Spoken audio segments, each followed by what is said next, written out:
옛날 아주 먼 옛날에 호랑이가 담배를 피우고 산신령이 구름을 타고 내려와 바둑을 두던 시절의 이야기입니다.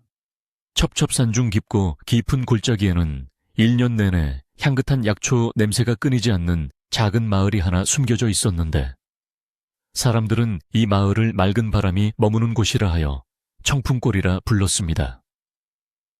이 마을은 들어가는 입구가 좁고 험하여 세상 사람들의 발길이 좀처럼 닿지 않는 곳이었으나, 아름아름 찾아오는 이들이 끊이지 않았으니 그것은 바로 마을 끝자락에 사는 기이한 의원 박영감 때문이었습니다.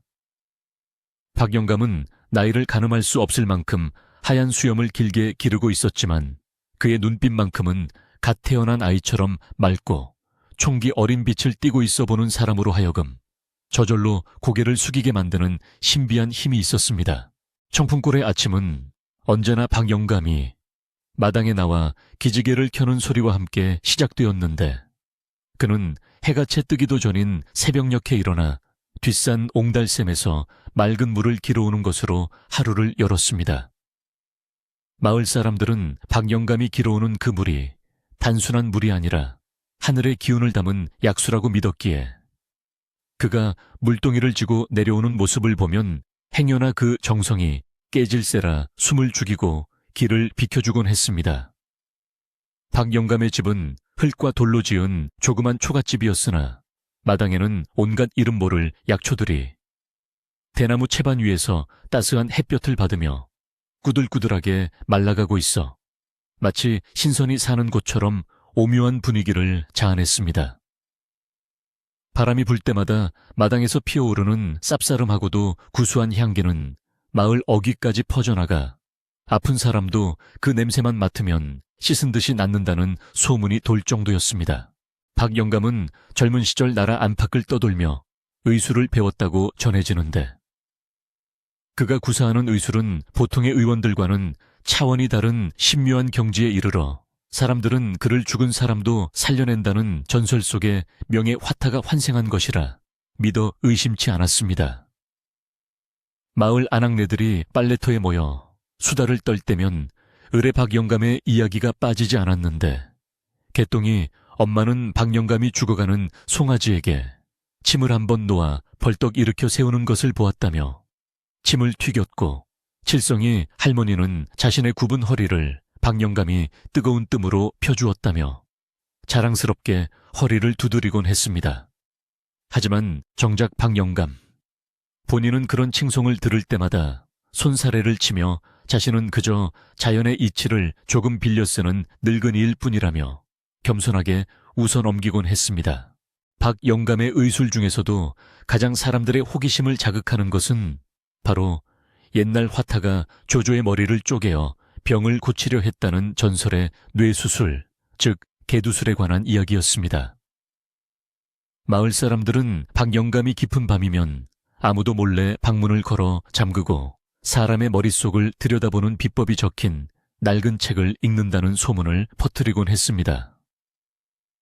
어떤 이는 박영감의 약방, 깊숙한 곳에 뼈를 자르고 살을 가르는 날카롭고 섬뜩한 도구들이 숨겨져 있다고 수군거리기도 했지만, 실제로 그 도구를 본 사람은 아무도 없었습니다.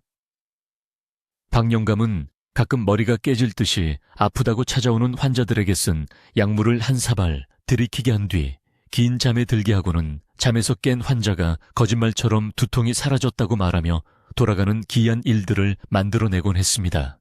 어느 날 오후 박영감은 평소와 다름없이 마당 평상에 앉아 잘 말린 당귀와 천궁을 손질하고 있었는데, 그의 손놀림은 매우 느리지만 한치의 오차도 없이 정확하여 마치 춤을 추는 듯 했습니다.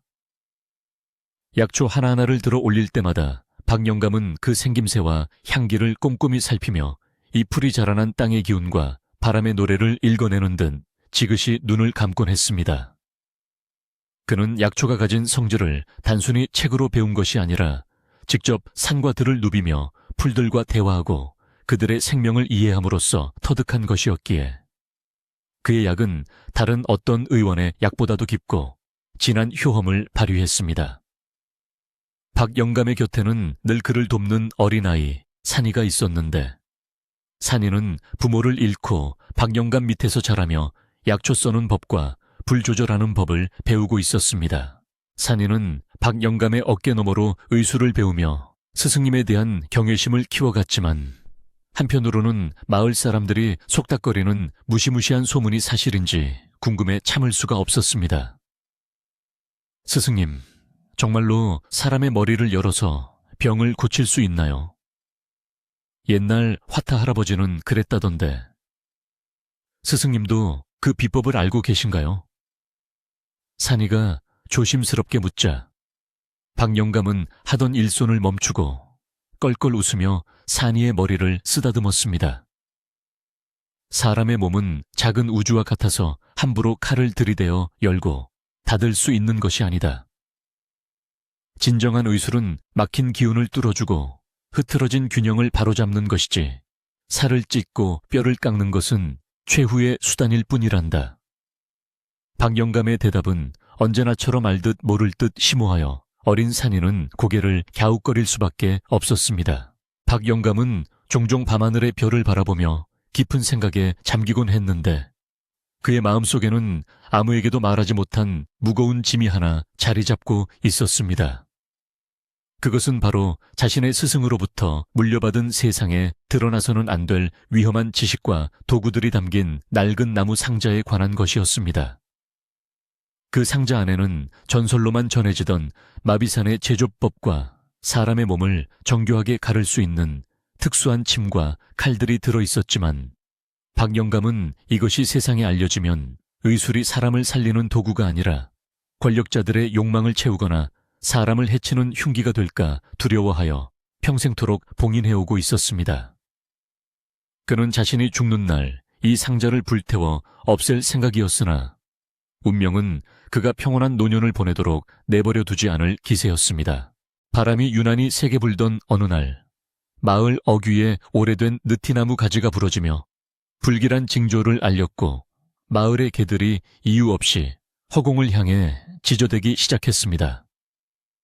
박영감은 마당에 널어놓은 약초들이 바람에 날리지 않도록 단속하며 산 너머에서 불어오는 바람 속에 섞인 낯선 흙냄새와 말발굽 소리를 감지했습니다. 그것은 평화로운 산골 마을에 어울리지 않는 거대하고 위압적인 외부의 기운이었으며 박영감은 직감적으로 자신의 의술을 시험하려 드는 거대한 시련이 다가오고 있음을 느꼈습니다. 그는 조용히 방으로 들어가 장롱 깊숙한 곳에 숨겨두었던 나무 상자를 꺼내어 먼지를 닦으며 다가올 폭풍우 앞에서 자신의 신념을 지킬 수 있을지 스스로에게 되물었습니다. 마을 사람들은 느티나무 가지가 부러진 것을 두고 산신령이 노했다거나 큰일이 닥칠 징조라며 불안해했고 삼삼오오 모여 수군거리며 박영감의 집 쪽을 힐끔거렸습니다. 저기 도성에서 높은 나리가 내려온다던데 혹시 박영감 잡으러 오는 거 아니여? 요새 박영감 의술이 하도 용하다. 소문이 나서 시기하는 놈들이 많다더만. 촌장 영감은 긴 담뱃대를 두드리며 걱정스러운 얼굴로 말했고 옆에 있던 안악들은 행여나 마을에 광군들이 들이닥쳐 쑥대밭을 만들까봐 겁에 질린 표정을 지었습니다. 박영감은 마을 사람들의 동요를 진정시키기 위해 평소보다 더 온화한 미소를 지으며 아픈 이들을 돌보았지만 그의 눈빛 깊은 곳에는 숨길 수 없는 긴장감이 서려 있었습니다. 해가 서산으로 넘어가고 하늘이 붉게 물들 무렵 박영감은 산이를 불러 약탕기에 물을 붓고 불을 지피라고 일렀습니다. 오늘은 귀한 손님이 올지도 모르니 마음을 차분히 가라앉히고 약을 다려야 한다. 불길이 너무 세지도 약하지도 않게 마치 숨을 쉬듯이 조절하거라. 산이는 영문도 모른 채 스승님의 분부대로 아궁이 앞에 앉아 부채질을 시작했고 타닥타닥 타오르는 장작불 소리와 함께 구수한 약 냄새가 방 안을 가득 채웠습니다. 박영감은 눈을 감고 약탕기에서 피어오르는 김을 들이마시며 자신의 마음속에 이는 파도를 잠재우려 애썼습니다. 그는 알고 있었습니다. 오늘 밤이 지나면 이 평화로운 청풍골의 일상이 송두리째 바뀔지도 모른다는 사실을 말입니다. 어둠이 짙게 깔리고 풀벌레 소리가 요란해질 즈음, 멀리서 횃불의 행렬이 뱀처럼 구불거리는 산길을 따라 마을로 들어오는 모습이 보였습니다.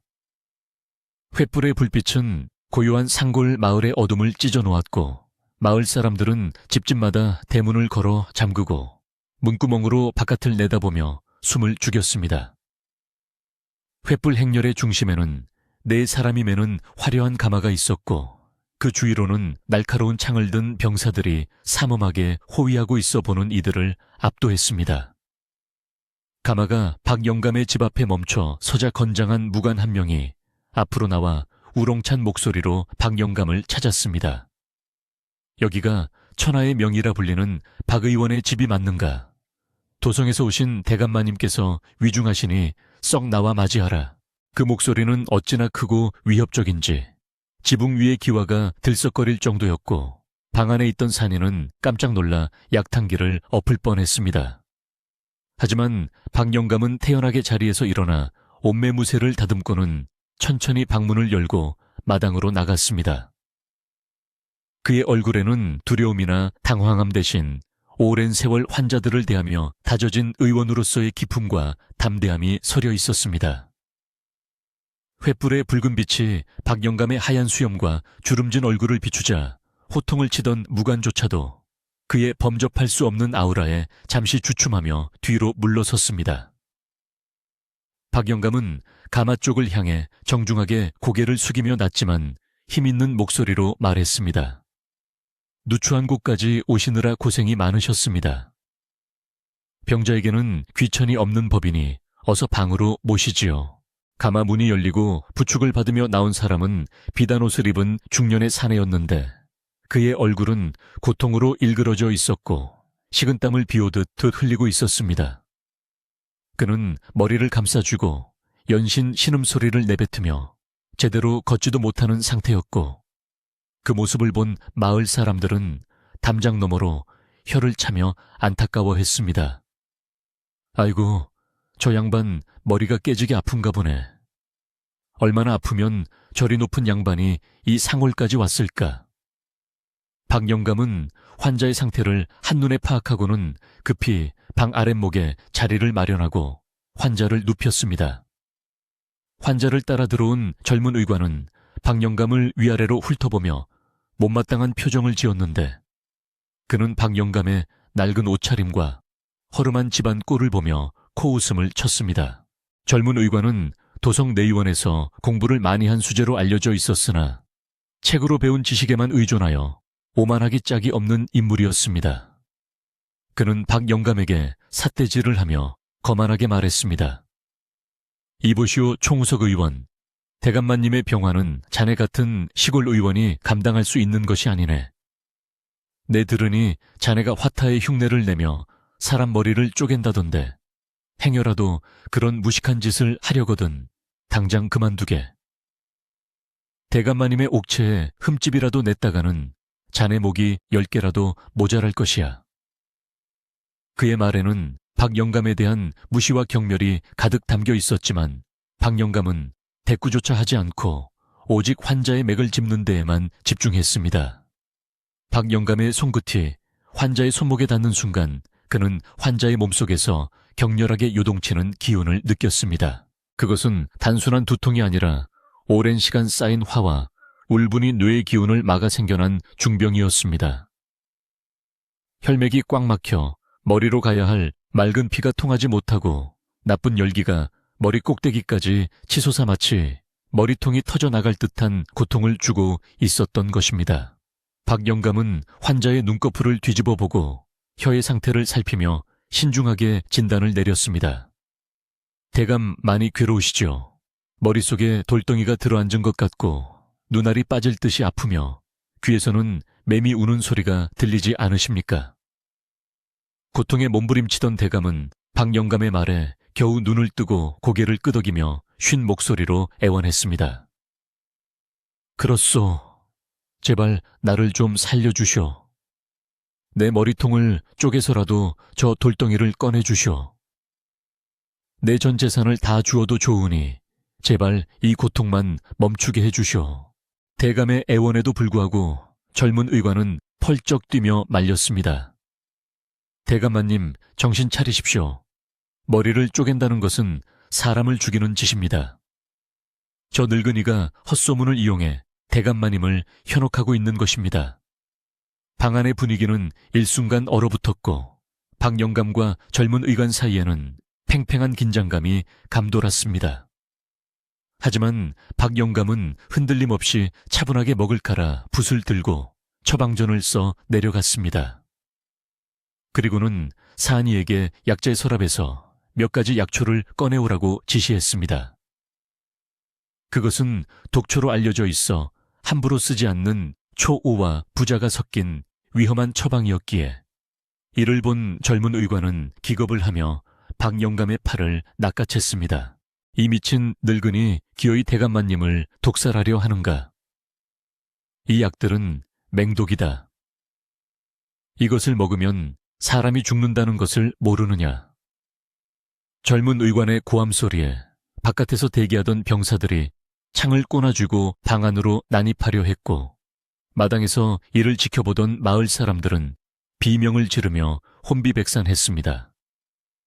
박 영감은 자신의 팔을 잡은 젊은 의관의 손을 부드럽지만 단호하게 뿌리치며 조용히 말했습니다. 약과 독은 종이 한 장 차이일 뿐이네. 사람을 죽이는 독도 잘 쓰면 사람을 살리는 명약이 되는 법. 자네는 책에서 독이라고만 배웠겠지만 나는 이 독으로 수많은 생명을 살려왔네. 내 의술을 믿지 못하겠거든 지금이라도 대감을 모시고 돌아가시게. 박 영감의 서슬 퍼런 눈빛에 압도된 젊은 의관은 입을 다물지 못한 채 뒷걸음질 쳤습니다. 이때 고통을 참지 못한 대감이 소리를 질렀습니다. 그만 다들 닥치거라. 내 목숨은 이미 내 것이 아니다. 이 늙은 의원이 하라는 대로 하겠다. 만약 내가 죽는다면 그것 또한 내 운명이니 더 이상 왈가왈부하지 마라. 대감의 호통에 방 안은 다시 조용해졌고 박 영감은 묵묵히 약탕기에 약재를 넣기 시작했습니다. 하지만 이것은 시작에 불과했습니다. 박 영감은 단순히 약을 먹이는 것으로 끝낼 생각이 아니었습니다. 대감의 병은 약물만으로는 뿌리를 뽑을 수 없을 만큼 깊고 단단했기에 그는 전설로만 전해지던 혹은 사람들이 오해하고 있던 그 개두술의 진정한 의미를 실현해야만 했습니다.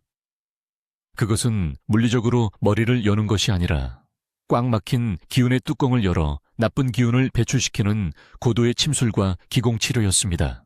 하지만 밖에서 이 상황을 모르는 마을 사람들과 병사들 사이에서는 괴괴한 소문이 꼬리에 꼬리를 물고 퍼져나갔습니다. 들었어, 박 영감이 기어이 칼을 든다네. 저 높은 양반 머리를 쪼개서 그 안에서 벌레를 꺼낸다는데 그게 말이 되는 소린가? 아이고, 끔찍해라. 피가 낭자할 텐데 저 방 안에서 무슨 일이 벌어질지 무서워서 못 보겠네. 밤바람은 더욱 거세게 불어닥쳤고 창호지 문에 비친 박 영감의 그림자는 마치 거대한 산처럼 커져만 갔습니다. 산인은 두려움에 떨면서도 스승님을 믿으며 떨리는 손으로 약탕기를 지켰고 박 영감은 마음속으로 기도를 올리며 자신의 모든 기운을 손끝으로 모았습니다. 이제 곧 누구도 본 적 없는 진실과 전설의 경계에 선 기적 같은 치료가 시작되려 하고 있었습니다. 어둠이 깊어갈수록 박 영감의 집 주변은 팽팽한 활시위처럼 긴장감이 감돌았습니다. 밖에서 대기하던 병사들은 혹시 모를 사태에 대비해 칼자루를 꽉 쥐고 있었고 젊은 의관은 불안한 눈빛으로 방 안을 감시하듯 쳐다보고 있었습니다. 박 영감은 준비된 약이 다 다려지자 뜨거운 김이 모락모락 나는 약사발을 들고 대감 앞으로 다가갔습니다. 대감 이 약을 드시면 온몸이 불덩이처럼 뜨거워지고 정신이 혼미해질 것입니다. 그때가 되면 제가 시술을 시작할 터이니 부디 마음을 굳게 드시고 저를 믿으셔야 합니다. 대감은 비장한 표정으로 약사발을 받아들고 단숨에 들이켰습니다. 꿀꺽꿀꺽 넘어가는 목넘김 소리가 방 안의 정적을 깼고, 이를 지켜보는 모든 이들의 침 넘어가는 소리가 들릴 듯 말 듯 이어졌습니다. 약을 마신 지 얼마 지나지 않아 대감의 얼굴은 붉게 달아올랐고 호흡이 가빠지기 시작했습니다. 머리가 더 아파온다. 내 몸이 타들어가는 것 같아. 대감은 괴로움에 몸부림치며 이불을 쥐어뜯었고 젊은 의관은 이것 보시오. 기어이 이를 내꾸려라며 소리쳤습니다. 하지만 박 영감은 침착하게 대감의 옷고름을 풀고 가슴과 머리에 혈자리를 찾아 손가락으로 꾹꾹 눌러주었습니다. 사나 이제 장롱에서 그 상자를 가져오너라. 박 영감의 나직한 지시에 산이는 올 것이 왔다는 생각에 가슴이 철렁 내려 앉았지만 떨리는 다리를 옮겨 스승님이 아끼던 그 낡은 나무 상자를 꺼내왔습니다. 상자가 열리자 은은한 달빛 아래 기이하게 생긴 은침들과 가늘고 긴 도구들이 차가운 빛을 뿜어내며 모습을 드러냈습니다. 낡은 나무 상자가 열리자 그 안에서 뿜어져 나오는 차가운 항이는 방 안의 온도를 순식간에 낮추는 듯했고 산이조차도 뒷걸음질 칠 만큼 서늘한 기운이 감돌았습니다. 상자 안에는 일반적인 의원들이 사용하는 침과는 비교도 할 수 없을 만큼 굵고 긴 대침들이 나란히 정렬되어 있었으며 그 옆에는 곡선으로 휘어진 얇은 칼날들이 은은한 달빛을 받아 섬뜩하게 번쩍이고 있었습니다.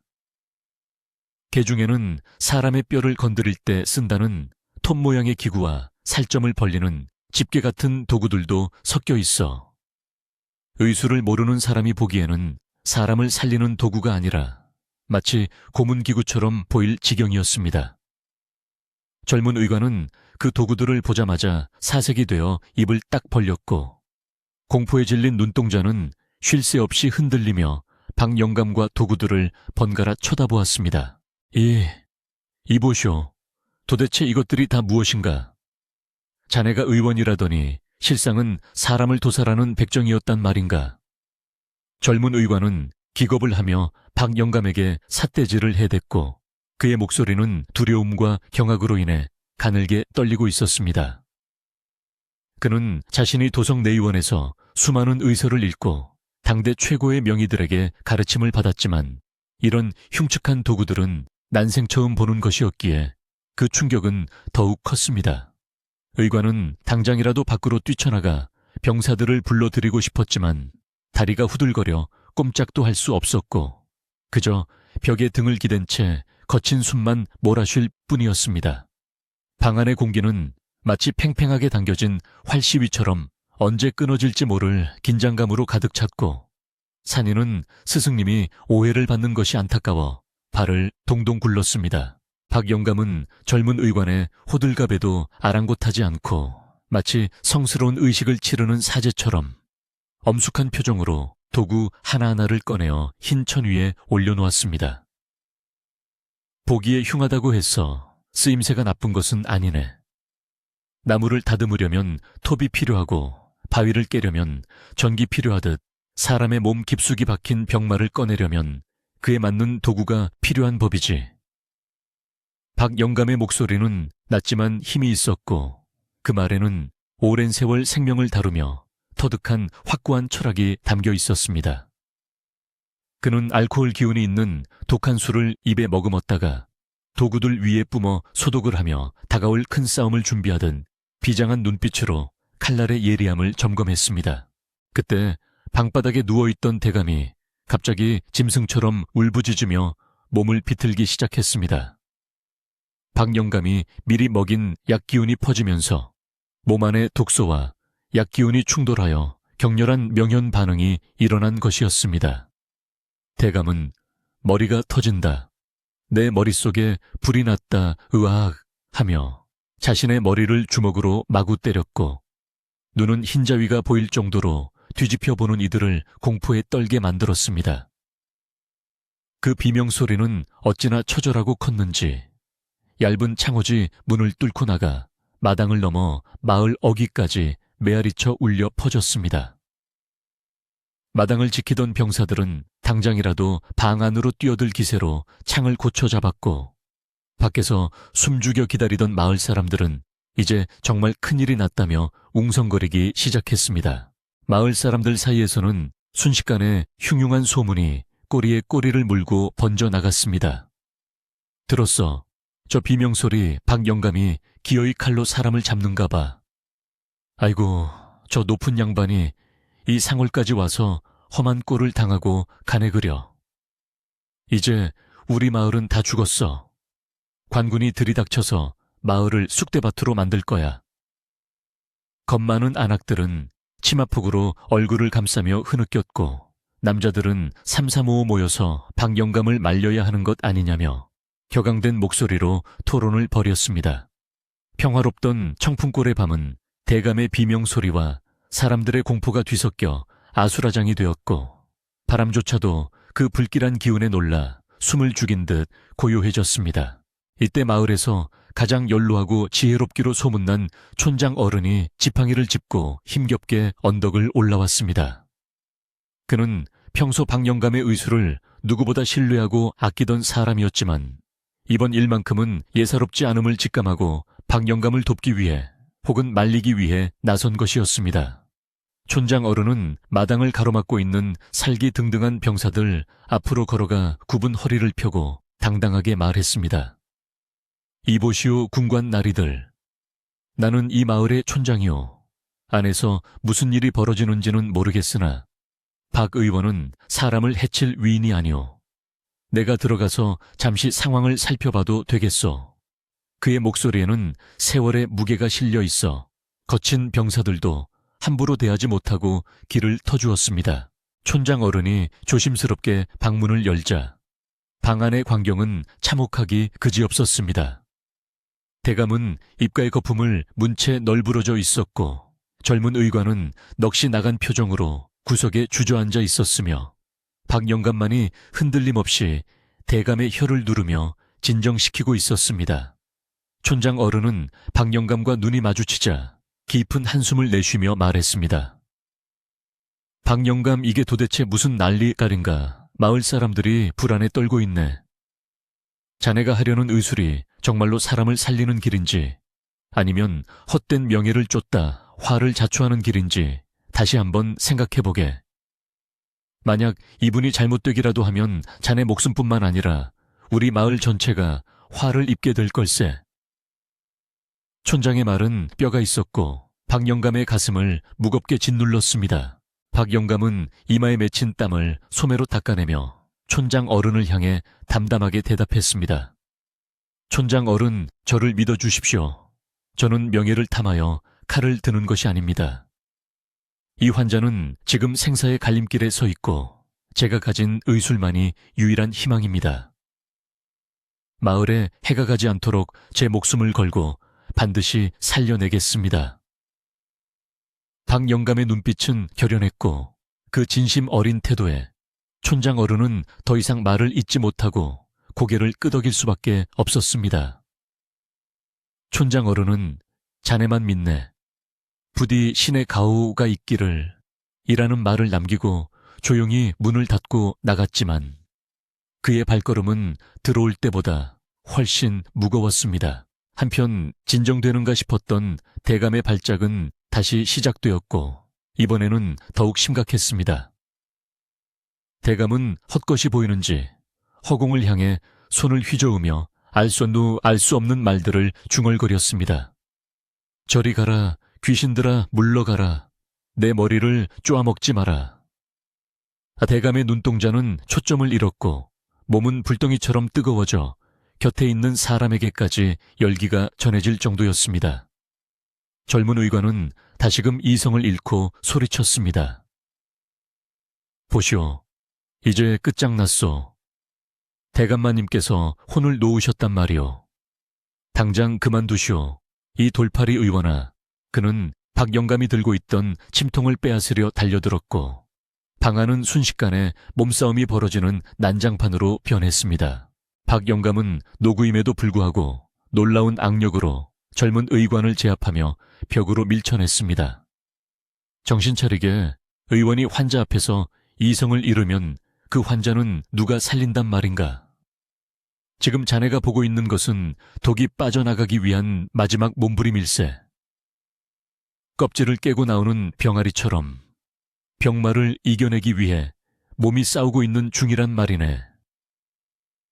박 영감의 호통은 천둥처럼 방 안을 울렸고 그 기세에 눌린 젊은 의관은 다시금 주저앉아 헐떡거렸습니다. 하지만 그의 눈에는 여전히 박 영감에 대한 불신과 공포가 가득했고 언제든지 틈을 타서 밖으로 도망치거나 병사들을 부를 기회를 엿보고 있었습니다. 박 영감은 더 이상 지체할 시간이 없음을 깨닫고 산이에게 눈짓을 보냈습니다. 산이는 떨리는 손으로 미리 준비해둔 작은 항아리를 스승님께 건넸는데 그 안에는 전설의 마취제라 불리는 마비산 가루가 들어있었습니다. 이 가루는 대마와 만다라화 등 강력한 약초들을 법제하여 만든 것으로 아주 소량만 써도 사람을 깊은 잠에 빠뜨려 살을 베는 고통조차 느끼지 못하게 만드는 신비의 명약이었습니다. 박 영감은 가루를 술에 타서 걸쭉하게 개어내며 그 독특하고 몽환적인 향기를 맡았습니다. 그 냄새는 달콤하면서도 어딘가 비릿하여 맞는 순간 정신이 아득해지는 기분이 들게 했습니다. 젊은 의관은 그 냄새를 맡자마자 코를 막으며 소리쳤습니다. 그 냄새는 무엇인가 사약 냄새가 아니냐. 기어이 독약을 먹이려는 개냐. 그는 박 영감이 든 약사발을 발로 차 엎으려 했지만 산이가 재빨리 몸을 날려 의관의 다리를 붙잡고 늘어졌습니다. 안 돼요. 이 약을 드셔야 대감마님이 사실 수 있어요. 제발 스승님을 믿어주세요. 산이의 간절한 외침과 몸을 사리지 않는 행동에 젊은 의관은 잠시 주춤했고 그 틈을 타 박 영감은 대감의 입을 벌리고 약물을 흘려 넣었습니다. 대감은 본능적으로 약을 삼키지 않으려 저항했지만 박 영감이 목에 혀를 누르자 꿀꺽하고 약을 삼킬 수밖에 없었습니다. 약을 삼킨 대감은 잠시 동안 거칠게 숨을 몰아쉬더니 이내 몸에 힘이 빠지며 축 늘어지기 시작했습니다. 눈꺼풀이 청은망은 무거워진 듯 서서히 감기었고 고통으로 일그러졌던 얼굴이 평온하게 펴지며 깊은 잠속으로 빠져들었습니다. 방 안에는 대감의 규칙적인 숨소리만이 들려왔고 그제야 젊은 의관도 산이를 뿌리치고 멍하니 대감을 바라보았습니다. 죽은 것인가? 의관이 떨리는 목소리로 묻자 박 영감은 대감의 맥을 짚으며 고개를 저었습니다. 아니네. 잠시 육신의 고통을 잊고 영혼을 쉬게 하는 가사 상태에 든 것일세. 이제부터가 진짜 싸움이지. 박 영감은 산이에게 방문과 창문을 모두 닫고 틈새를 종이로 막으라고 지시했습니다. 이제부터는 바람 한 점, 먼지 한 티끌도 들어와서는 안 된다. 외부의 기운이 환자의 머릿속으로 들어가면 돌이킬 수 없는 일이 벌어질 터이니 너는 문을 지키고 서서 누가 와도 절대 열어주지 말 거라. 산이는 비장한 표정으로 문 앞에 서서 문고리를 꽉 잡았고 박 영감은 방 한가운데에 화로를 놓고 그 위에 쑥을 태워 연기를 피웠습니다. 쑥 연기는 살균 작용을 하여 방 안에 나쁜 균들을 없애고 환자의 기운을 돋우는 역할을 했습니다. 방 안은 희뿌연 연기로 가득 찼고 마치 구름 속에 들어와 있는 듯한 몽환적인 분위기가 연출되었습니다. 젊은 의관은 이 기이한 광경에 압도되어 도망칠 생각조차 하지 못하고 그저 박 영감의 일거수일투족을 지켜볼 뿐이었습니다.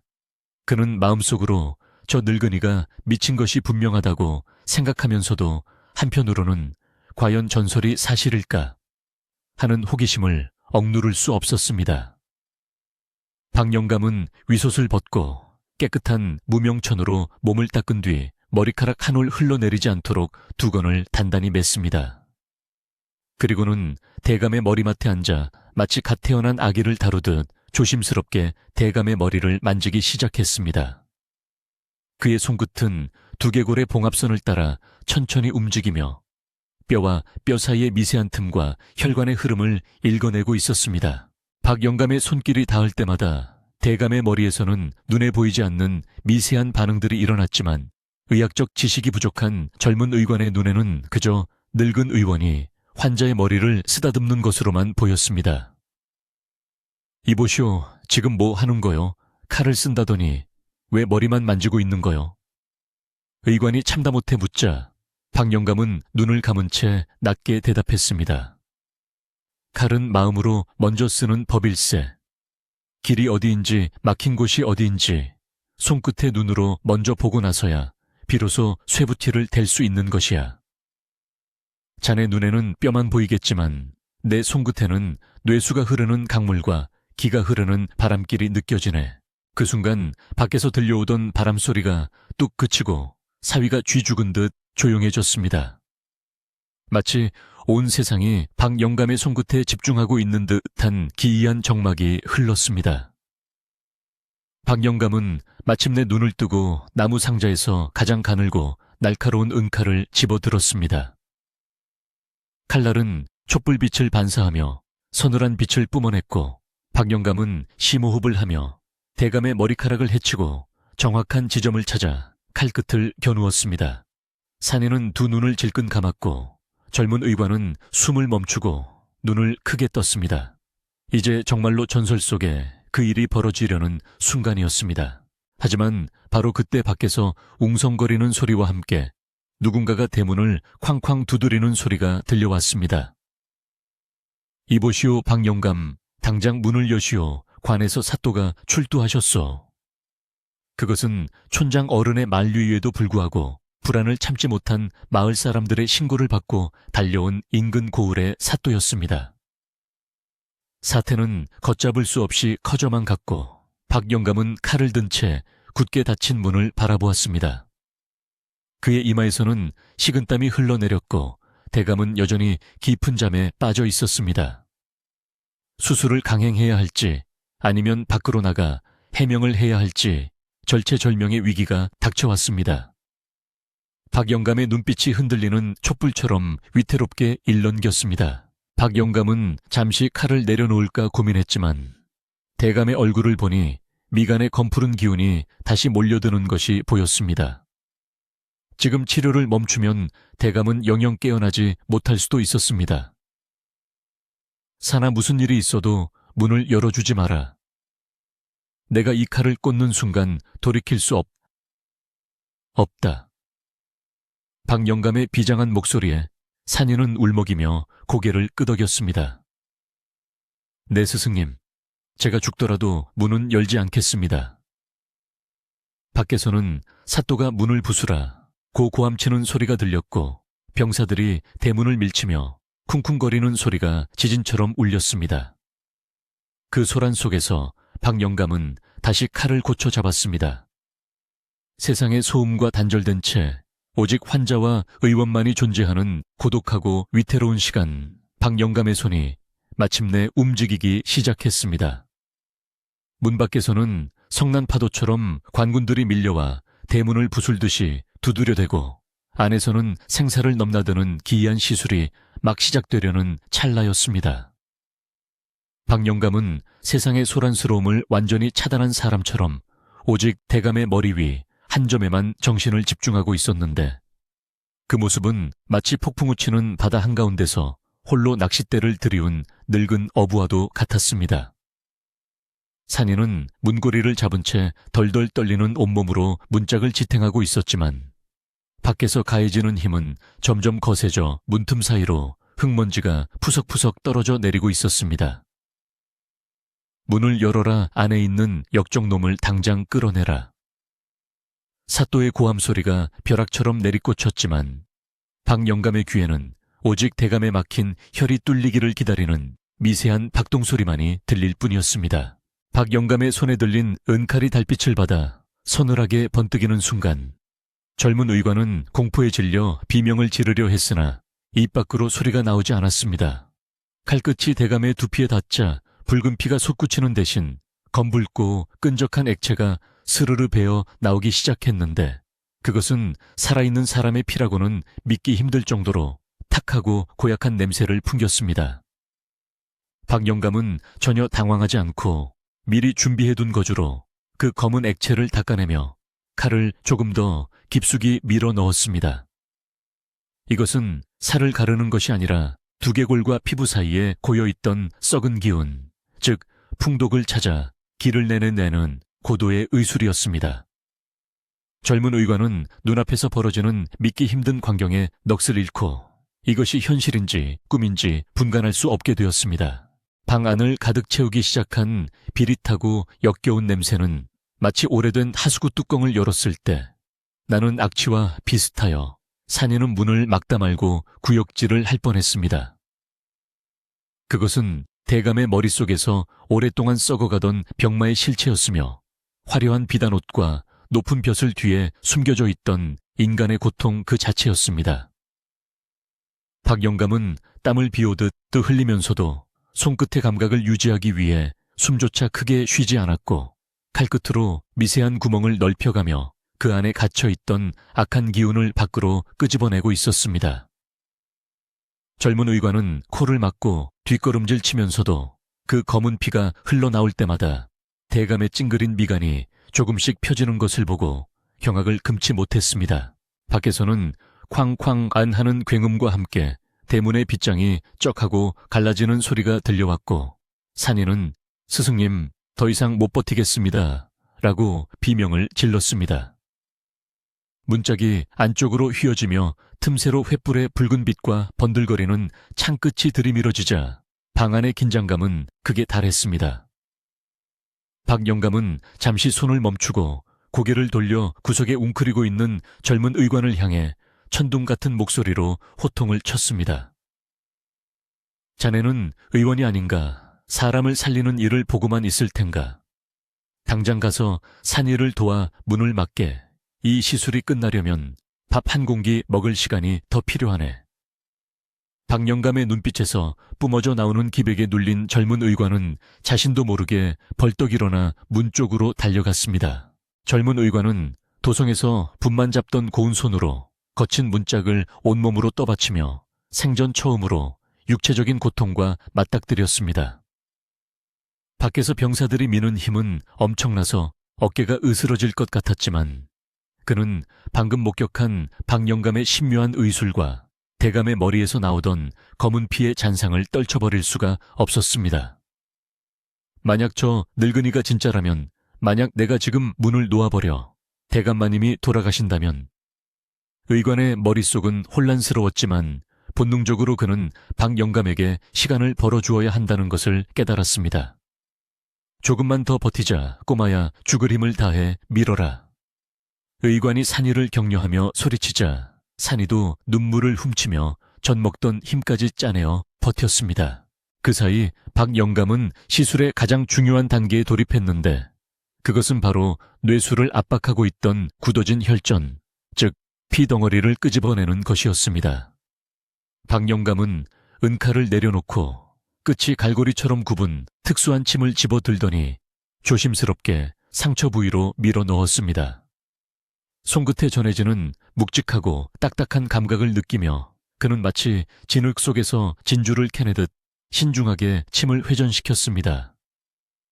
나오너라 이 고약한 놈. 주인 몸을 그토록 괴롭히고도 네가 무사할 줄 알았더냐. 박 영감은 입술을 깨물며 손목에 힘을 주었고 마침내 쑥 하는 소리와 함께 새끼손가락만한 검붉은 덩어리가 침 끝에 걸려 나왔습니다. 그 덩어리가 빠져나오는 순간 대감의 몸이 용수철처럼 튀어 올랐다가 다시 털썩 내려앉았고 입에서는 휴 하는 길고 깊은 날숨이 터져 나왔습니다. 그것은 막혔던 둑이 터지며 물이 흐르듯 멈췄던 생명의 기운이 다시 돌기 시작하는 소리였습니다. 박 영감은 재빨리 준비해둔 약물을 상처 부위에 붓고 깨끗한 천으로 머리를 단단히 감싸 지혈을 했습니다. 대에는 시커먼 피가 흥건하게 고여 있었고 그 가운데에는 방금 꺼낸 핏덩어리가 흉측한 자태를 뽐내며 놓여 있었습니다. 박 영감은 그제야 긴장을 풀고 깊은 숨을 몰아쉬며 바닥에 주저앉았지만 그의 얼굴에는 묘한 성취감과 안도감이 서려 있었습니다.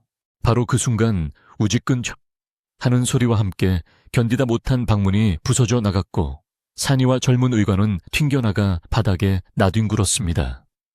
와르르 무너진 문짝을 밟고 갑옷을 입은 광운들이 들이닥쳤고 그 뒤로 얼굴이 불그락푸르락한 사또가 모습을 드러냈습니다. 방 안의 풍경은 그야말로 참혹했는데 바닥에는 피 묻은 천들이 널려 있었고 대감은 머리에 붕대를 감은 채 미동도 없이 누워 있었으며 박영감은 피 묻은 손을 닦고 있었기 때문입니다. 이 광경을 본 사또는 대감이 살해당했다고 확신하고는 길길이 날뛰었습니다. 내 이놈 기어이 대감마님을 해하였구나. 여봐라. 저 미치광이 늙은이를 당장 포박하라. 병사들이 거칠게 달려들어 박영감의 팔을 뒤로 꺾고 무릎을 꿇렸지만 박영감은 조금도 저항하지 않고 순순히 포박을 받았습니다. 그의 표정은 죄를 지은 사람이라기보다는 큰일을 마친 장인처럼 평온하기 그지없어 오히려 그를 결박하는 병사들이 당황할 정도였습니다. 산이는 울면서 병사들의 다리를 붙잡고 우리 스승님은 사람을 살리신 거예요. 놔주세요. 라고 애원했지만 병사들은 산이를 매몰차게 밀쳐냈습니다. 젊은 의관은 구석에서 멍하니 이 광경을 지켜보다가 사또가 자신을 노려보자 소스라치게 놀라 몸을 움츠렸습니다. 의관 자네는 도대체 무얼 하고 있었는가? 저놈이 대감마님을 죽이는 동안 공범이라도 되었단 말인가? 사또의 추궁에 젊은 의관은 입술을 달달 떨며 박영감과 누워있는 대감을 번갈아 쳐다보았습니다. 그는 진실을 말해야 한다는 것을 알고 있었지만 눈앞의 상황이 너무나 불리하게 돌아가고 있어 섣불리 입을 뗄 수가 없었습니다. 대감은 마치 죽은 사람처럼 창백한 얼굴로 누워있었고 숨소리조차 너무 미약하여 살아있는지 확인하기 어려웠기 때문입니다. 만약 대감이 깨어나지 않는다면 박영감의 행위는 치료가 아니라 살인이 될 것이고 자신 또한 방조죄를 면치 못할 것이라는 두려움이 엄습했습니다. 의관은 갈등 속에서 고개를 숙인 채 아무 말도 하지 못했고 그 침묵은 박영감에게 더욱 불리한 증거가 되어버렸습니다. 사또는 방 안을 둘러보다가 박영감이 시술에 사용했던 은칼과 기이한 도구들을 발견하고는 그것들을 증거물로 압수하라고 명령했습니다. 보아라, 저 흉측한 칼들을 의원이 쓴다고는 믿기 힘든 흉기들이 아니냐.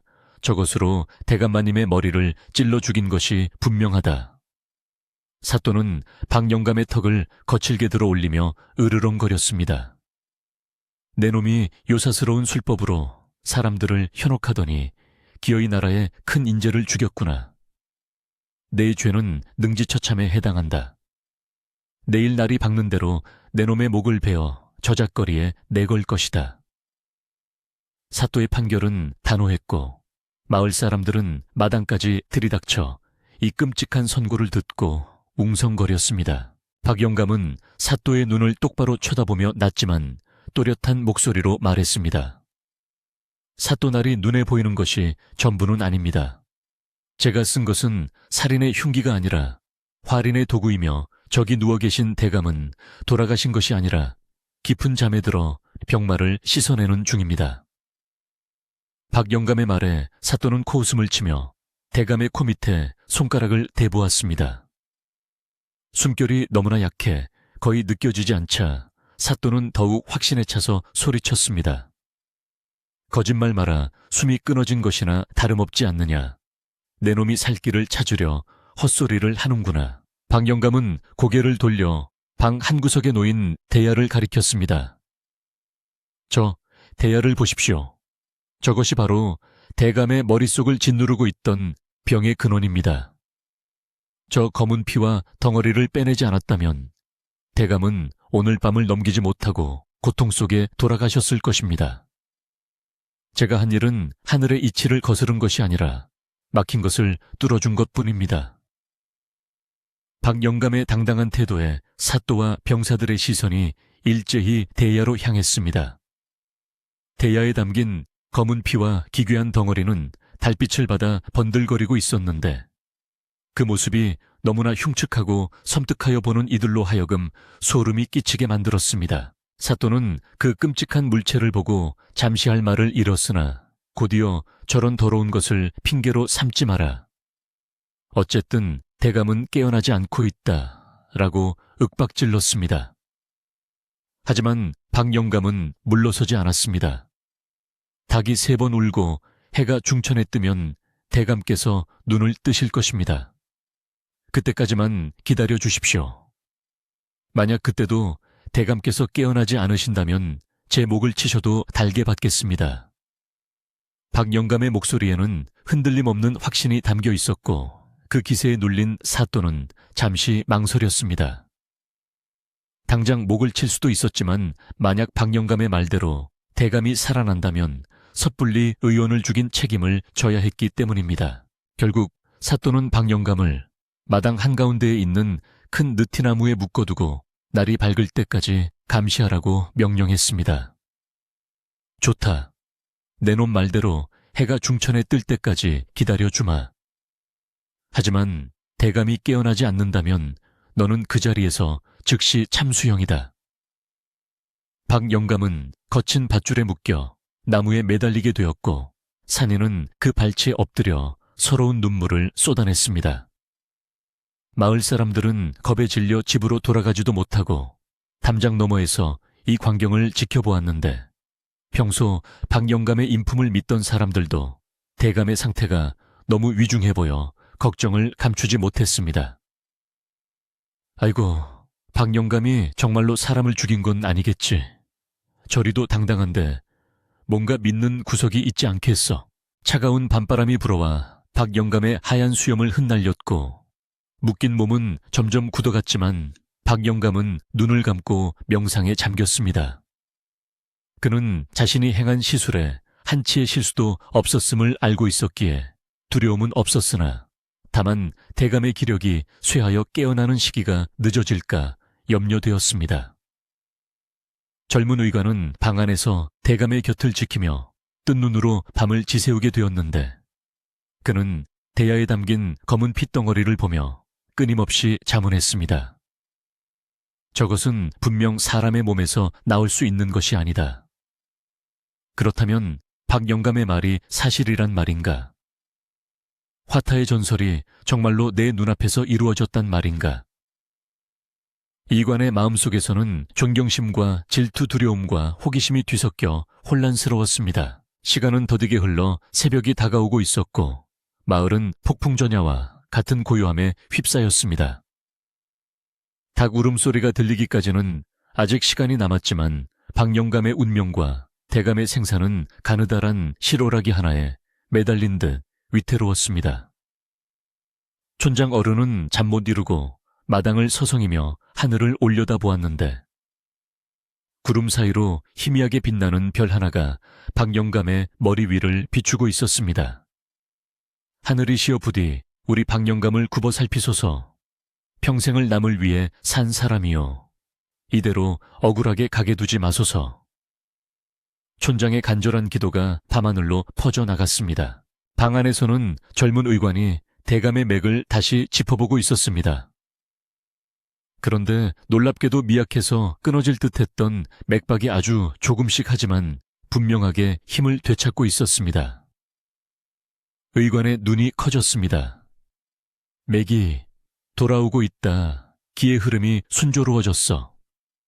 그는 믿을 수 없다는 듯 자신의 손목을 꼬집어 보았습니다. 방금 전까지만 해도 죽은 듯 차갑던 대감의 손끝에 미세한 온기가 돌기 시작한 것입니다. 이것은 기적이나 다름없었습니다. 뇌를 건드리는 시술을 받고도 살아나는 것은 의서 어디에서도 본 적 없는 일이었기 때문입니다. 의관은 당장 뛰쳐나가 이 사실을 알리고 싶었지만 사또의 언명이 무서워 꼼짝도 할 수 없었습니다. 한편 마당에 묶인 박 영감은 추위와 피로로 인해 의식이 흐릿해져 가고 있었습니다. 하지만 그는 대감의 방 쪽에서 흘러나오는 기운의 변화를 감지하고 있었습니다. 살아났구나. 이제 고비는 넘겼어. 박 영감은 마음속으로 안도하며 희미한 미소를 지었습니다. 그러나 그의 몸은 이미 한계에 다다르고 있었습니다. 노구의 몸으로 밤새 긴장 속에 시술을 하고 찬바람을 맞으며 묶여 있었으니 기력이 쇠하여 쓰러지기 일보 직전이었습니다. 산이는 스승님의 차가워진 손을 잡고 입김을 불어주며 울먹였습니다. 스승님, 조금만 참으세요. 곧 해가 뜰 거예요. 대감마님이 깨어나시면 모든 게 다 풀릴 거예요. 동이 트기 전 가장 어두운 시간. 마을 사람들은 횃불을 들고 하나둘씩 다시 박영감의 집 마당으로 모여들었습니다. 그들은 박영감의 마지막이 될지도 모를 이 순간을 지켜보며 진실이 밝혀지기를 간절히 바라고 있었습니다. 사또는 마루에 앉아 조는 듯 하다가 닭 우는 소리에 번쩍 눈을 떴습니다. 꽃기요. 첫 번째 닭 울음소리가 마을의 정적을 깨뜨렸습니다. 사또는 자리에서 벌떡 일어나 소리쳤습니다. 날이 밝아온다. 대감이 깨어나지 않으면 약속대로 집행하겠다. 망나니는 칼을 갈아라. 섯을 퍼런 칼 가는 소리가 쓱싹쓱싹 들려오자 마을 사람들은 숨을 죽였고 산이는 비명을 질렀습니다. 과연 전설의 의술은 진실로 판명될 것인가? 아니면 박영감은 억울한 죽음을 맞이할 것인가? 운명의 시간은 야속하게도 빠르게 다가오고 있었습니다. 세 번째 닭 울음소리가 산골짜기의 새벽 공기를 가르며 길게 울려 퍼지자 동쪽 하늘의 검푸른 어둠이 서서히 물러가고 여명이 밝아오기 시작했습니다. 밤새 팽팽하게 당겨져 있던 활시위 같은 긴장감은 이제 끊어질 듯 위태로운 지경에 이르렀고 마당에 모인 사람들의 얼굴에는 초조함과 두려움이 역력히 드러나 있었습니다. 촌장 어른은 지팡이를 짚은 손이 하얗게 질릴 정도로 힘을 주고 서 있었고 마을 안악들은 서로의 손을 꼭 잡은 채 숨소리조차 크게 내지 못하고 박영감과 방문을 번갈아 쳐다보았습니다. 나무에 묶인 박영감은 밤새 찬 이슬을 맞아 온몸이 흠뻑 젖어 있었지만 그의 눈빛만은 꺼지지 않는 불꽃처럼 형형하게 빛나고 있었습니다. 사또는 기다림에 지친 듯 거칠게 하품을 하더니 자리에서 벌떡 일어나 뒷짐을 지고 마당을 서성거리며 소리쳤습니다. 날이 밝았다. 약속한 시간이 다 되었는데도 방 안에서는 아무런 기척이 없지 않느냐. 이는 필시 대감마님께서 운명하신 것이다. 더 이상 지체할 이유가 없다. 사또의 호령이 떨어지자 칼을 갈고 있던 망나니가 흉측한 곡도를 번쩍 치켜들고 춤을 추듯 박영감 앞으로 다가왔습니다. 그 섯을 퍼런 칼날이 아침 햇살을 받아 번뜩이는 모습은 보는 이들의 간담을 서늘하게 만들었고 산이는 안 돼요. 조금만 더 기다려주세요. 라며 바닥에 머리를 찌우며 울부짖었습니다. 하지만 사또는 냉혹하게 고개를 돌리며 집행을 재촉하는 손짓을 했습니다. 망나니가 입에 물었던 물을 칼날에 뿜으며 기압을 넣는 순간 박영감은 조용히 눈을 감고 자신의 운명을 받아들이려는 듯 고개를 숙였습니다. 그는 자신의 의술이 틀리지 않았음을 확신했지만 사람의 생사가 하늘에 달린 일이니 어찌할 수 없다고 생각하며 마음을 비우고 있었습니다. 바로 그때 굳게 닫혀있던 방문이 벌컥 하고 열리며 젊은 의관이 튀어나왔는데 그의 얼굴은 귀신이라도 본 듯 하얗게 질려 있었고 눈은 휘둥그레져 있었습니다. 의관은 신발도 제대로 신지 못한 채 마루 끝으로 달려나와 갈라지는 목소리로 다급하게 외쳤습니다. 멈추시오. 칼을 거두시오. 대감마님께서 깨어나셨소. 그 소리는 마치 마른 하늘에 날벼락이 치는 것처럼 마당에 있던 모든 사람들의 귀를 때렸고 망나니는 휘두르던 칼을 멈추고 멍하니 의관을 쳐다보았습니다. 사또는 믿기지 않는다는 표정으로 눈을 가늘게 뜨고 되물었습니다. 뭐라고 깨어나셨다고 그게 정말이냐? 내 놈이 목숨을 부지하려고 거짓을 고하는 것이 아니냐? 사또가 의심 가득한 눈초리로 다그치자 젊은 의관은 고개를 세차게 저으며 방안을 가리켰습니다. 직접 보십시오. 기적입니다. 이것은 진정 신의 조화가 아니고서는 일어날 수 없는 기적입니다. 의관의 목소리에는 두려움이 아닌 경외심과 흥분이 가득 차 있었습니다. 사도와 병사들, 그리고 촌장 어른까지 모두가 홀린 듯이 방문 앞으로 몰려갔고 조심스럽게 방안을 들여다보았습니다. 방 안에는 밤새 사경을 헤매던 대감이 상체를 일으켜 앉아 있었는데 놀랍게도 그의 얼굴색은 창백함을 벗고 옅은 홍조를 띠고 있었습니다. 머리에는 하얀 붕대가 단단히 감겨 있었지만 고통으로 일그러졌던 미간은 편안하게 펴져 있었고 눈동자는 맑은 정기를 되찾아 또렷하게 사람들을 응시하고 있었습니다. 대감은 마른 입술을 달싹이며 믿을 수 없다는 듯 자신의 머리를 손으로 만져보더니 나직한 목소리로 말했습니다. 머리가 맑아졌다. 그 지긋지긋한 통증이 사라졌어. 내 머릿속을 쪼아대던 딱따구리가 날아가 버린 것 같구나. 대감의 그 한마디는 마당에 모인 모든 사람들의 가슴을 쓸어내리게 만들었고 여기저기서 아이고 맙소사, 박 영감이 진짜 살려냈어 하는 탄성과 안도의 한숨이 터져 나왔습니다. 사또는 헛기침을 하며 당황한 기색을 감추려 애썼지만 떨리는 다리는 숨길 수 없었습니다. 그는 조심스럽게 방으로 들어가 대감 앞에 무릎을 꿇고 머리를 조아렸습니다. 대감마님, 정신이 드십니까? 밤새 얼마나 걱정했는지 모릅니다. 이 미천한 것이 대감마님을 지키기 위해 저 돌팔이 의원을 처단하려던 참이었습니다. 사또는 자신의 과잉 충성을 변명하려 했지만 대감은 손을 들어 그의 말을 막았습니다. 대감은 시선을 돌려 방 한구석에 놓인 대야를 가리켰습니다. 그곳에는 밤새 박 영감이 꺼내놓은 검은 피와 흉측한 핏덩어리가 굳어 있었는데 아침 햇살 아래에서 보니 더욱 기괴하고 끔찍한 형상을 하고 있었습니다. 대감은 몸서리를 치며 물었습니다. 저것이 정녕 내 머릿속에 들어있던 것이란 말이냐? 곁에 있던 젊은 의관이 떨리는 목소리로 설명했습니다. 예, 대감마님. 저 늙은 의원이, 아니, 박 의원님께서 대감마님의 머리, 혀를 열고 꺼내신 독소와 혈전입니다.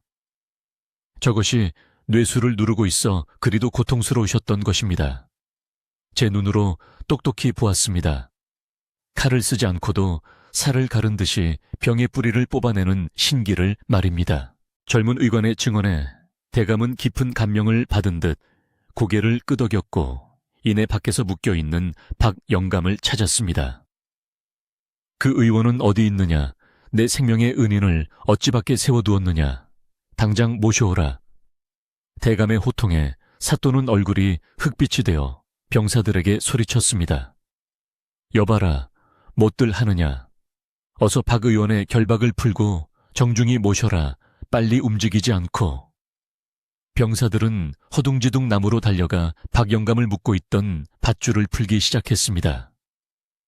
거친 밧줄이 풀려나가자 박 영감의 손목에는 붉은 자국이 선명하게 남아있었고 밤새 굳어있던 몸은 힘없이 앞으로 기울어졌습니다. 산이가 잽싸게 달려가 쓰러지는 스승님을 부축했고 마을 사람들이 우르르 몰려와 박 영감의 팔다리를 주무르며 눈물을 흘렸습니다. 영감님 고생하셨슈. 정말 죽는 줄 알았구먼요. 칠성이 할머니는 박 영감의 차가운 손을 자신의 뺨에 비비며 울먹였고 다른 이웃들도 안도감에 서로를 얼싸안고 기뻐했습니다. 박 영감은 산이의 부축을 받아 힘겹게 몸을 일으키며 빙그레 웃는 얼굴로 말했습니다. 허허허, 별일들 아니네. 의원이 환자를 살리는 것은 당연한 일인데 이리들 호들갑인가. 나는 괜찮으니 어서 대감의 상태를 살피러 가세. 그는 자신의 몸보다 환자를 먼저 챙기는 천생 의원의 모습을 보여주어 주변 사람들을 더욱 감동하게 만들었습니다. 박영감이 절뚝거리는 걸음으로 방 안으로 들어서자 대감은 자리에서 일어나려 했으나 박영감이 급히 제지했습니다. 아직 기운이 온전치 않으시니 누워 계십시오. 머리에 열은 내렸으나 기혈이 많이 소진되어 안정이 필요합니다. 박영감은 대감의 맥을 다시 한번 짚어보더니 만족스러운 표정으로 고개를 끄덕였습니다. 이제 됐습니다. 맥이 강물처럼 유유히 흐르고 있으니 다시는 두통으로 고생하는 일은 없을 것입니다.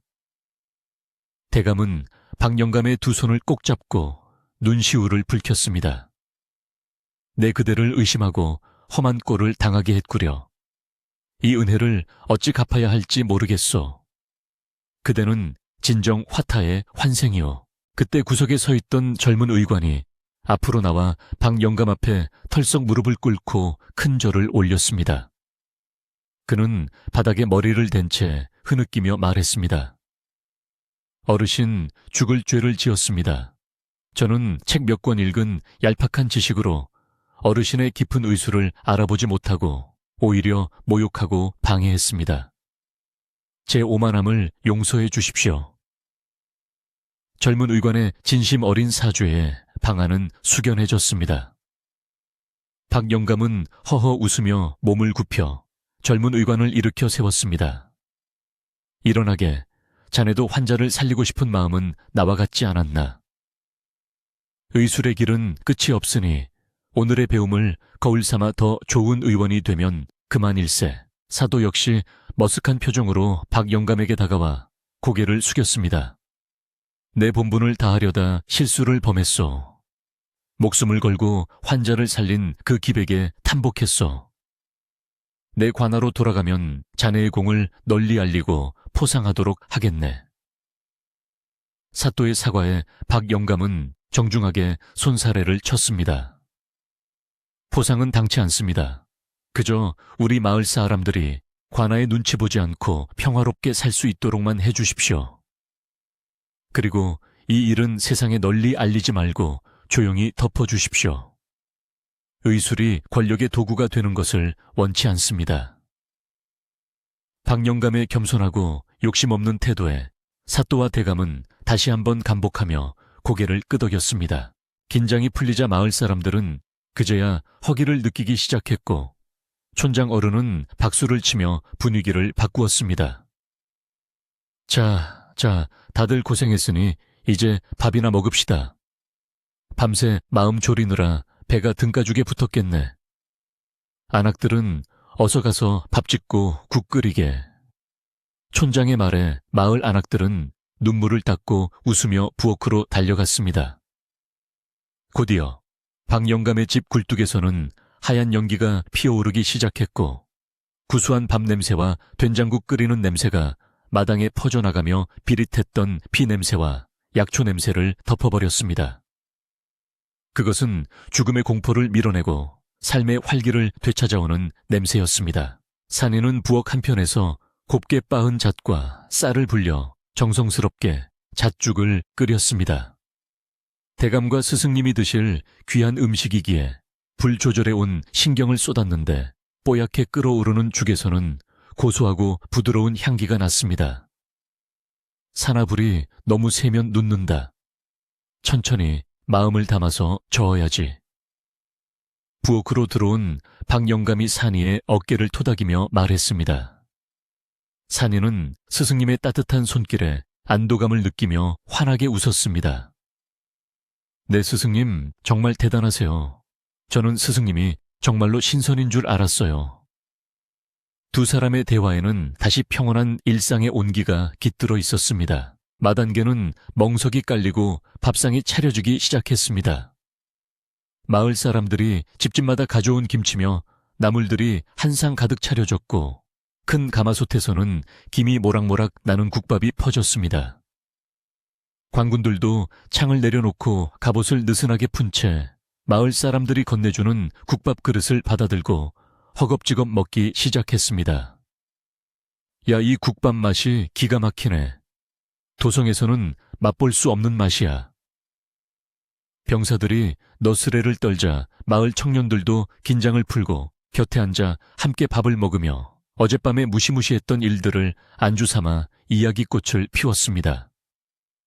적대감과 공포가 사라진 자리에는 사람 사는 정의와 훈훈함이 채워졌습니다. 방 안에서는 대감과 박영감, 그리고 젊은 의관이 겸상을 마주하고 앉았습니다. 산이가 끓여온 잣죽을 한 숟가락 뜬 대감은 감탄사를 연발했습니다. 꿀맛이로구나. 내 평생 수많은 산의 진미를 먹어보았지만 죽다 살아나서 먹는 이 죽맛에 비할 바가 아니네. 대감의 얼굴에는 생기가 돌았고 박영감도 따뜻한 차를 마시며 밤새 얼어붙었던 몸을 녹였습니다. 젊은 의관은 밥을 먹으면서도 박영감에게 궁금했던 의술에 대해 질문을 쏟아냈습니다. 어르신, 아까 그 혈자리는 어디였습니까? 침을 돌리는 방향은 어떻게 정하는 것입니까? 학구열에 불타는 젊은 의관의 모습에 박영감은 자상하게 하나하나 가르쳐 주었습니다. 식사가 끝나갈 무렵 마당에 따스한 햇살이 가득 들어와 널어놓은 약초들을 비추었습니다. 참새들이 짹짹거리며 마당으로 날아와 떨어진 밥풀을 쪼아먹고 촌장 어른은 곰방대에 불을 붙이며 흐뭇하게 이 광경을 바라보았습니다. 허허허, 이제야 사람 사는 집 같구먼. 어젯밤에는 정말 저승사자가 왔다 갔다 하는 줄 알았는데 말이야. 이웃 사람들도 빗자루를 들고 마당에 어지러진 발자국들을 쓸어내며 지난밤의 악몽을 털어버리듯 부지런히 움직였습니다. 박영감의 집은 다시 예전의 평화롭고 정겨운 약방의 모습으로 돌아가고 있었습니다. 대감은 식사를 마치고 문 밖으로 나와 맑은 산 공기를 깊이 들이마셨습니다. 아, 공기가 참으로 맑구나. 내 이 마을의 이름을 잊지 않으리라. 청풍칭풍. 맑은 바람이 머무는 곳이라더니 과연 이름값을 하는구나. 대감은 박영감의 어깨를 감싸주며 다시 한번 감사를 표했습니다. 내 돌아가면 조정에 그대의 공을 말하지는 않겠으나 대신 이 마을에 필요한 것이 있으면 무엇이든 돕겠네. 약재가 필요하거나 어려움이 생기면 언제든 내게 연통을 넣게. 그것은 권력자가 아닌 한 인간으로서의 진실한 약속이었습니다. 박영감은 대감의 호의에 감사하며 미소 지었습니다. 대감께서 건강하게 돌아가시는 것만으로도 제게는 큰 기쁨입니다. 부디 도성에 가셔서도 마음을 편안히 가지시고 과한 욕심과 화를 멀리하십시오. 병은 마음에서 오는 법이니 마음을 다스리면 육신의 병도 자연히 사라질 것입니다. 박영감의 마지막 당부는 의술을 넘어선 인생의 지혜였고 대감은 그 말을 가슴 깊이 새겼습니다. 떠날 채비를 하는 관군들의 움직임이 분주해졌지만 올 때와 달리 그들의 손길은 조심스러웠고 마을 사람들을 대하는 태도 또한 공손해져 있었습니다. 모든 소동이 정리되고 마당이 깨끗해지자 박영감은 다시 평상에 앉아 헝클어진 약초들을 정리하기 시작했습니다. 산이는 그 옆에 앉아 스승님의 눈치를 살피며 조그맣게 물었습니다. 스승님, 아까 쓰셨던 그 은칼이랑 침들은 다시 상자에 넣을까요? 박영감은 잠시 생각에 잠기더니 고개를 가로저었습니다. 아니다. 깨끗이 닦아서 볕이 잘 드는 곳에 말려두거라. 언젠가 또 생명을 살리는데 쓰일지 모르니 어둠 속에 가두지 말고 빛을 보게 해주자꾸나. 그것은 박영감이 자신의 의술을 더 이상 숨기지 않고 세상에 당당하게 내놓겠다는 조용한 선언과도 같았습니다. 햇살이 중천에 떠오르자 마을은 완연한 평화를 되찾았습니다. 아이들은 골목에서 뛰어놀고 안악들은 빨래터로 향하며 웃음꽃을 피웠습니다. 박영감의 집 마당에는 향긋한 약초 내음과 구수한 밤 냄새가 어우러져 맴돌았고 멀리서 들려오는 산사의 소리가 마치 축복의 노래처럼 들려왔습니다. 밤새 마을을 휘감았던 공포와 긴장은 봄눈 녹듯 사라지고 그 자리에는 서로를 믿고 의지하는 따뜻한 마음만이 남아 청풍골을 가득 채웠습니다. 도성으로 돌아가는 대감의 행렬은 올 때와는 사뭇 다른 풍경을 자아내고 있었는데 흙먼지를 일으키며 요란하게 달려왔던 급박함은 온데간데 없고 마치 봄 소풍을 다녀가는 선비의 발걸음처럼 여유롭고 평온해 보였습니다. 대감은 가마의 문을 활짝 열어젖힌 채 맑은 산바람을 즐기며 앉아 있었고 그의 얼굴에는 지난밤의 고통 대신 홍조 띤 건강함과 세상을 다시 얻은 듯한 희열이 가득 차 있어 배웅 나온 마을 사람들의 마음까지 환하게 비추는 듯했습니다. 호위하던 병사들도 창끝을 하늘이 아닌 땅으로 향하게 하고 갑옷의 끈을 느슨하게 푼 채 마을 처녀들이 건네준 찐 감자와 옥수수를 한 손에 들고 껄껄 웃으며 걸어가니 그 모습이 전쟁터의 군인이 아니라 이웃 마을 청년들처럼 친근하게 느껴졌습니다. 박 영감은 마을 어귀위에 큰 느티나무 아래까지 나와 떠나는 이들을 배웅했는데 그는 여전히 낡고 허름한 삼벗을 입고 있었지만 그 모습에서 풍겨나오는 기품은 비단 옷을 입은 대감보다 더 고고하고 깊이가 있어 보였습니다. 대감은 가마를 잠시 멈추게 하고 내려와 박 영감의 두 손을 꼭 잡으며 작별의 인사를 건넸습니다. 내 비록 몸은 도성으로 돌아가나 마음만은 이곳 청풍골에 두고 가네. 그대가 베풀어준 생명의 은혜와 따뜻한 정은 죽는 날까지 잊지 않을 것이야. 부디 건강하게 오래오래 사시게. 대감의 눈시울이 붉어졌고 박 영감은 온화한 미소로 화답하며 살아계신 것만으로도 충분합니다. 부디 강령하십시오. 라고 고개를 숙였습니다. 젊은 의관 또한 박 영감 앞에서 쉽사리 발걸음을 떼지 못하고 머뭇거리다가 결심한 듯 품속에서 자신이 아끼던 작은 의서를 꺼내어 내밀었습니다. 어르신, 이것은 제가 내의원에서 공부하며 평생을 바쳐 정리한 기록들입니다. 어르신의 깊은 의술에 비하면 보잘것없는 종이 뭉치에 불과하겠지만 제 부끄러운 마음과 존경의 뜻을 담아 드리고 싶습니다. 부디 받아주십시오. 젊은 의관의 겸손하고 진심 어린 태도에 박 영감은 흐뭇한 표정으로 그 책을 받아들었습니다. 자네의 귀한 정성을 어찌 마다하겠나. 이 책에 담긴 자네의 열정을 우리 산이에게도 잘 가르쳐 훌륭한 의원이 되도록 돕겠네. 행렬이 산모퉁이를 돌아 완전히 시야에서 사라질 때까지 마을 사람들은 손을 흔들었고 멀리서 들려오는 방울소리가 바람결에 흩어지며 긴 여운을 남겼습니다. 폭풍처럼 몰아쳤던 사건이 지나간 자리에는 다시금 평화로운 정적이 찾아들었고 느티나무 가지에 앉은 까치들이 반가운 손님이 다녀갔음을 알리듯 경쾌하게 울어대기 시작했습니다. 촌장 어른은 담뱃대를 털며 허허 살다 보니 별일이 다 있구먼.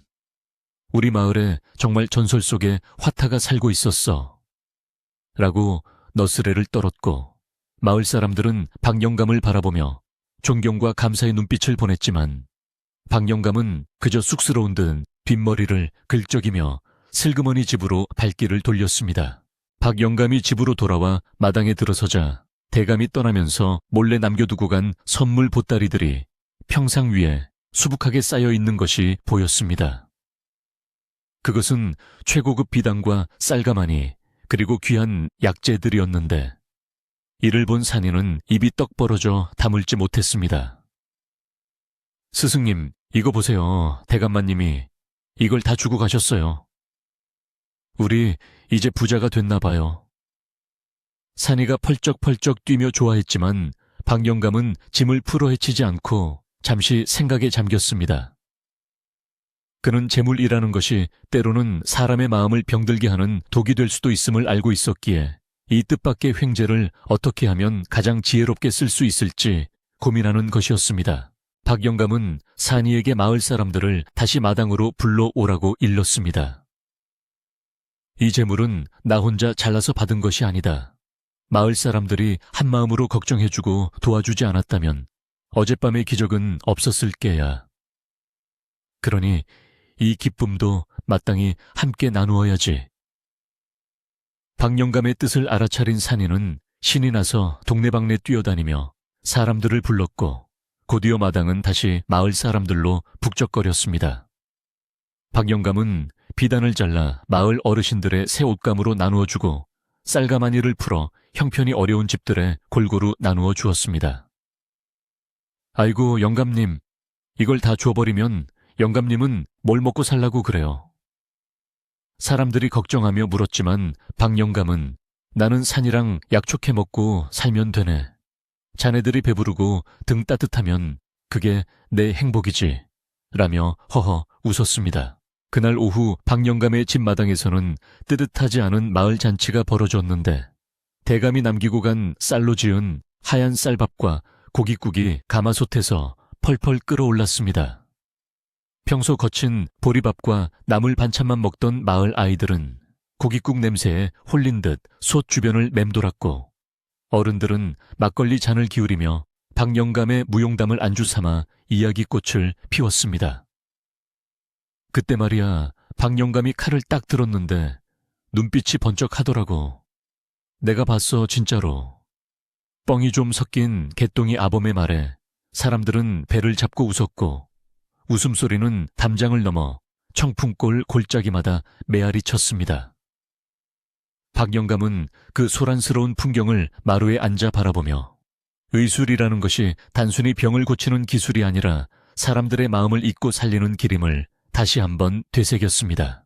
잔치가 끝나고 해가 서산으로 뉘엿뉘엿 넘어갈 무렵 마을 사람들은 각자의 몫을 한 아름씩 안고 집으로 돌아갔습니다. 영감님, 잘 먹고 갑니다. 오래오래 사셔요. 사람들의 덕담이 훈훈하게 오갔고 텅 빈 마당에는 다시 고요함과 함께 저녁 노을이 붉게 내려앉았습니다. 산이는 설거지를 마치고 마루에 앉아 스승님의 어깨를 주물러 드리며 조심스럽게 물었습니다. 스승님, 아까 그 의관 나리한테 침수를 가르쳐 주실 때 왜 중요한 비법은 다 안 알려주셨어요? 개두술의 진짜 비밀 같은 거요. 산이는 스승님이 여전히 뭔가를 숨기고 있다고 생각하며 궁금증을 참지 못한 것이었습니다. 박 영감은 산이의 손을 잡고 지그시 눈을 맞추며 말했습니다. 산아, 진정한 비법은 책이나 말로 전할 수 있는 것이 아니란다. 내가 어젯밤 대감의 머리를 열 수 있었던 것은 칼을 잘 써서가 아니라 그분의 고통을 내 고통처럼 느끼고 간절히 살리고자 하는 마음이 있었기 때문이야. 기술은 마음을 따라가는 법이지 마음 없는 기술은 그저 흉내에 불과하단다.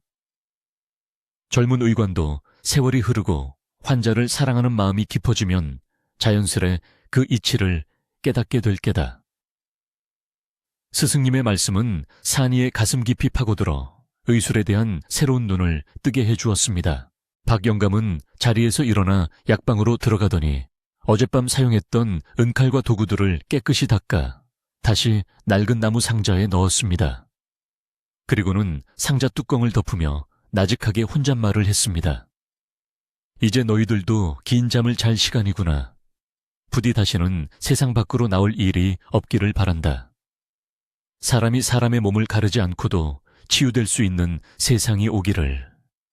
박 영감은 그 도구들이 자신에 대해서 끝이 나기를, 그리고 세상 사람들이 병마의 고통 없이 평화롭게 살기를 진심으로 기원했습니다.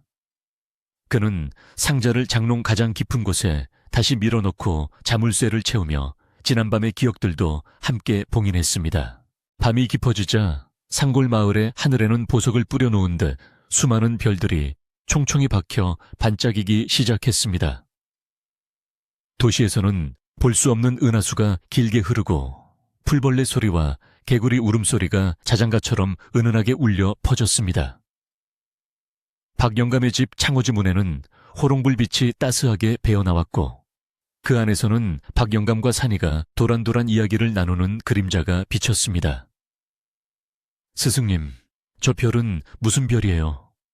저건 묘성이라고 하는데 옛날 사람들은 저 별을 보고 농사를 지었단다. 두 사람의 대화는 평범하지만 정겨웠고 세상의 시름을 잊게 만드는 힘이 있었습니다. 산이는 이불을 펴고 누워 천장을 바라보며 생각했습니다. 어제까지만 해도 이 좁은 방이 무섭고 답답하게 느껴졌지만 지금은 세상에서 가장 안전하고 따뜻한 요새처럼 느껴졌습니다. 스승님의 숨소리가 옆에서 규칙적으로 들려오자 산이의 마음속에 있던 불안과 긴장도 봄눈 녹듯 사라졌습니다. 나도 언젠가는 스승님처럼 훌륭한 의원이 되어야지. 아픈 사람들의 마음까지 어루만져주는 그런 의원이 될 거야. 산이는 야무진 다짐을 하며 스르르 눈을 감았고 꿈속에서는 향긋한 약초밭을 거니는 달콤한 꿈이 기다리고 있었습니다. 박영감은 잠든 산이의 머리맡에 앉아 부채질을 해주며 아이의 평온한 얼굴을 물끄러미 바라보았습니다. 그의 주름진 손은 거칠고 투박했지만 그 손끝에서 수많은 생명이 다시 피어났음을 생각하면 더없이 귀하고 아름다운 손이었습니다. 박영감은 창문을 살짝 열어 밤 공기를 들이마셨습니다. 시원한 바람이 땀을 식혀주고 달빛이 방 안으로 흘러들어와 고요히 머물렀습니다. 오늘 하루도 무사히 지나갔구나. 감사한 일이다. 박영감은 마음속으로 천지신명께 감사를 올리며 촛불을 끄고 자리에 누웠습니다. 어둠 속에서도 박영감의 눈은 맑게 빛났습니다. 그는 자신이 화타의 환생인지 아니면 그저 시골의 늙은 의원인지 중요하지 않다고 생각했습니다. 중요한 것은 오늘 누군가를 살렸고 내일도 아픈 이들이 찾아오면 정성껏 돌볼 것이라는 사실뿐이었습니다. 전설은 사람들의 입을 타고 멀리 퍼져나가겠지만 진실은 언제나 이 작은 약방 안에서 묵묵히 환자를 돌보는 그의 손길 속에 남아있을 것입니다. 마을에 개 짖는 소리도 잦아들고 바람조차 잠든 듯 고요한 밤 청풍골은 세상과 단절된 채 깊고 편안한 휴식에 들어갔습니다. 세월이 흘러 박영감도 산이도 그리고 대감도 모두 흙으로 돌아갔지만 청풍골에는 여전히 신비한 의술을 펼치던 노인의 이야기가 전설처럼 전해 내려오고 있습니다. 마을 사람들은 머리가 아프거나 몸이 불편할 때면 박영감의 집터에 자라난 약초를 캐어 달여 마시며 그 옛날 기적을 행했던 따뜻한 손길을 추억하곤 합니다. 그리고 밤이면 할머니들이 손자들을 무릎에 눕히고 옛날 이야기를 해주듯 나지막이 속삭입니다. 아주 먼 옛날 이 마을에 사람의 마음을 꿰뚫어보는 신의가 살았단다. 이야기를 듣는 아이들의 눈꺼풀이 무거워지고 새근새근 잠이 들 때까지 할머니의 손길은 멈추지 않습니다. 박영감이 남긴 것은 화려한 의술이나 보물이 아니라 서로를 아끼고 돌보는 따뜻한 마음, 바로 사랑이었습니다. 그 사랑이 오늘 밤 여러분의 머리맡에도 포근하게 내려앉기를 바랍니다. 근심 걱정은 모두 저 밤하늘의 별들에게 맡겨두고 편안하고 깊은 잠에 드시기를. 맑은 바람이 불어오는 청풍골의 평화로운 밤처럼 여러분의 꿈속에도 향긋한 약초 향기와 따스한 온기가 가득할 것입니다. 안녕히 주무세요.